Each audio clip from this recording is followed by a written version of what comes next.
တင်ရေးထားတဲ့မုတ်ဆိုးတယောက်ကြီးစွန်စားခန်းအပိုင်းတစ်ကစိတ်ဝင်စားဖို့ကောင်းပါတယ်။အခုတင်တောင်းတဲ့အတိုင်းအပိုင်းနှစ်ကို subscribe လေးမလို့ရလျင်လုပ်ခဲ့ပြအောင်နော်။မုတ်ဆိုးတယောက်ဤစွန်စားခန်းအပိုင်းနှစ်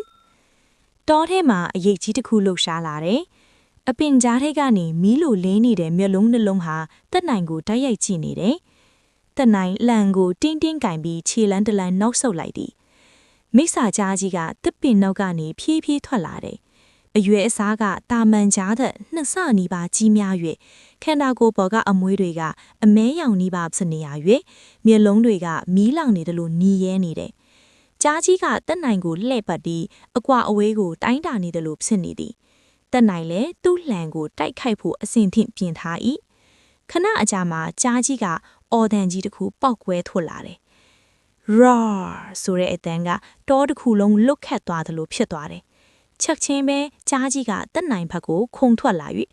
တက်နိုင်အမြန်ဘေးကိုရှောင်လိုက်တယ်။ကြားကြီးရဲ့လက်ခွတ်ကမြေကြီးကိုထိုးကျသွားပြီးမြေးမုံတွေပောက်ကွဲထွက်လာ၏။တက်နိုင်အခုအရေးယူပြီးလှန်ကိုကြားဘက်သို့ပစ်ထိုးလိုက်တယ်။ဒါပေမဲ့ကြားကြီးကအရေးမြန်လွန်းလို့လှန်ကအနှဲငယ်တာထိသွားတယ်။ကြားကြီးပိုပြီးဒေါသထွက်လာ၏။မိစ္ဆာကြားကြီးရဲ့အော်တန်ကြောင့်တောတစ်ခုလုံးတိတ်ဆိတ်သွားတယ်။တက်နိုင်နားနေလာတယ်။ဒီတိုက်ပွဲကလွယ်ကူမေ့မဟုတ်ဘူး။အဲ့ဒီအချိန်မှာကြားကြီးကနောက်တစ်ချိန်ထပ်ပြီးခုန်လာသည်။တက်နိုင်လှန်ကိုပြင်တင်းပြီးရင်ဆိုင်ဖို့ဆုံးဖတ်လိုက်တယ်။တောအလယ်မှာမုတ်ဆိုးနဲ့မိစ္ဆာကြားကြီးရဲ့တိုက်ပွဲကြီးစတင်တော့မယ်။တက်နိုင်အနိုင်ရမလား။ဒါမှမဟုတ်မိစ္ဆာကြားကြီးကသူ့ကိုအနိုင်ယူသွားမလား။ဆက်ရန်အပိုင်း3ကိုစောင့်ပေးပါ။ subscribe လုပ်ဖို့မမေ့နဲ့ဦးနော်။